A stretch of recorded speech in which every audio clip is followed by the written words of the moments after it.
Major setback for President Biden. The administration now canceling plans to replenish the nation's emergency oil reserve that have been run down by the president in an effort to lower gas prices, if you remember that, and that didn't work. And it comes just 1 month after the Department of Energy announced plans to buy 3 million barrels. Now the White House is dodging questions as to why the refill was scrapped. You guys started draining the Strategic Petroleum Reserve to try and help with the Putin price hike a few years ago. Said you were going to refill it, but now it doesn't seem like that's happening. Why? Well, I believe the Department of Energy is responsible for that particular component, is refilling that. So I would refer you to the Department of Energy. The administration says reversing the plan right now prioritizes the taxpayer as oil prices rise sharply. Prices have jumped by about $15 just this year and could go up. When these polls, like the Wall Street Journal one, land in the White House and he's losing in all the battleground states. No, he's not losing in all the battleground states. He's coming up, and he's even or doing better. So, you know what?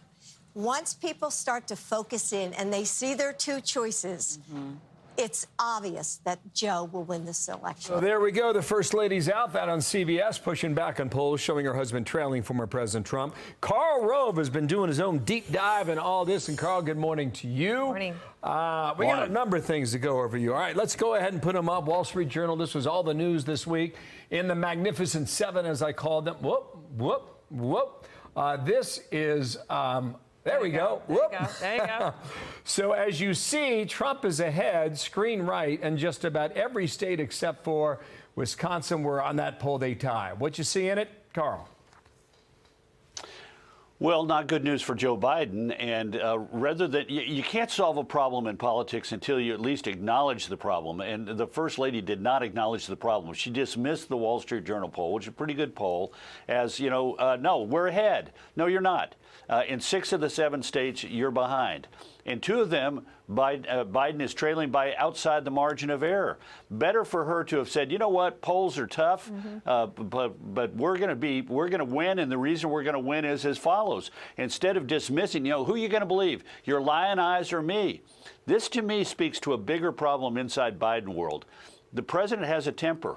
And apparently his wife has a temper, too, because here's this reporter lays this out, the moderator lays this out, and she immediately goes straight at him and says, you know, no.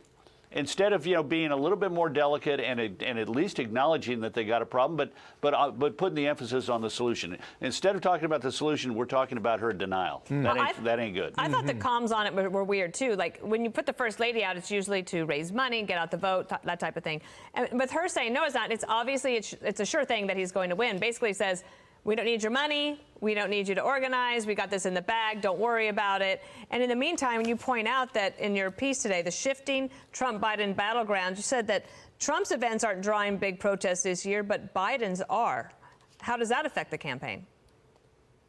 Well, it's not a good thing for the President of the United States to be having rallies or fundraising events or public addresses and be interrupted by protesters. And we don't know if this is going to continue between now and November, but it's not a good sign. And again, you don't see that at Trump rallies. You can understand why, but it is a problem for the President of the United States to have this. Now, nothing he can do about it except hope that it wears itself out, but it is an interesting commentary. Okay, go back to this poll here, Wall Street Journal. You think it's a good poll or not? I wasn't sure from the tone. Good poll? Yeah, no, look, no, I think it's an excellent poll, but let's be clear about this. This says that Joe Biden is losing in 6 of 7 states. Donald Trump is winning outside the margin of error in 2 and is ahead in 4 more, but inside the margin of error, and doesn't get to 50%. There's bad news in here for both people. The bad news for Biden is he is trailing, and he is trailing, you know, in North Carolina, which he lost last time around, and which Trump won, and he's tied in Wisconsin. But the other 5 are consequential. You should, you know, it's not good to be behind in the other 5. I get you. So here's what the poll shows, and then I want to drive at my question here. That comes directly from your column today, all right? Who's best to handle the economy? Trump. Immigration border? Trump. He's over 50% on both. Abortion, Biden, and then more physically, mentally fit, 48% Trump. This is the key line in your piece today in the Wall Street Journal, all right? I'm saving everybody a lot of time and hassle. You ready, Karl? More than any race in memory, every candidate's conduct on each day of the campaign could influence the outcome profoundly. Every word there matters. Tell us why you wrote it. Yeah. Well, because we're in a different election. I mean, people have doubts about both of these men. Biden is behind. Trump is ahead. Trump, you touched on the most important measure. Who's better able to handle the job of being president? By 48 to 28, I think it is. They say Trump. That's a real problem for Biden. But nobody has made the sale. And so how they conduct themselves is going to have a huge impact on the people who are still up for grabs. Nobody's above 50%. And so who does Trump pick as his vice presidential running mate? How does Biden handle himself each day on the trail? How does Trump handle himself on each day on the trail? How are the debates going? Are we going to have debates?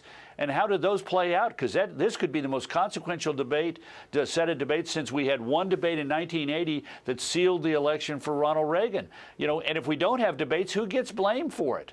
But so, this is going to be something worth watching each and every day because it is so much in flux, and little changes in the critical battleground states, which is the other point I made in my column, can have huge consequences for the outcome of the election. Think about it. Less than a 1% change in the turnout among Hispanics and young people in Arizona, and Biden's victory margin, poof, gone. 0.3% drop in black turnout in Georgia, and poof, Biden's victory there is gone. So this is going to be, knife's edge for the next, months until November.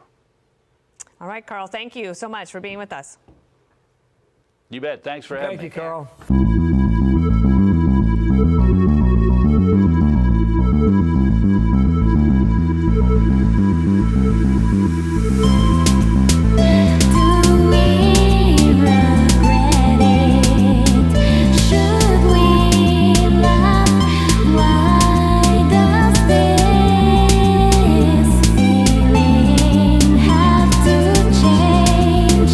To make this feeling stronger.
soft embrace of morning light, rocky and yet hopeful inside. A whisper of promise, a sense so sweet, reviving energy with every heartbeat. Oh yeah, stumbling down the stairs with grace, favorite mug and cherished embrace. Each sip, a dance of enchantment, caffeine's elixir, a daily enchantment. Coffee in the morning, my lifeline, guiding through life's chaotic design, finding every sip of morning zest. In that brew, I find my best.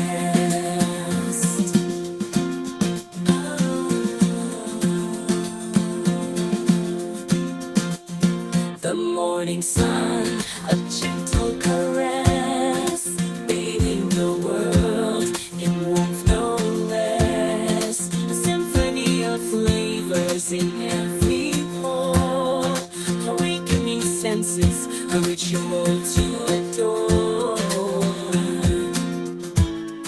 The kitchen hums a quiet tune as dreams unfold not too soon.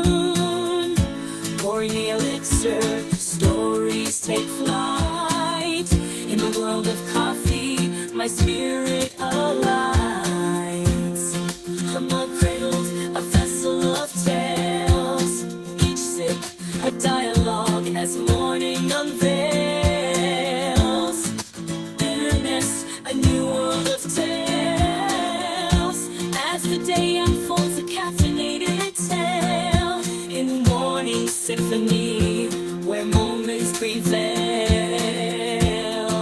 Coffee, my companion in the sunrise quest, in the ritual morning, my eternal zest.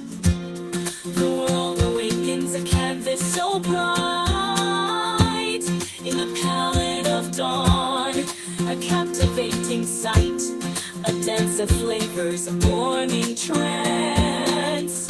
In the world of coffee, life's sweet romance. Coffee in the morning, my lifeline, guiding through life's chaotic design, divine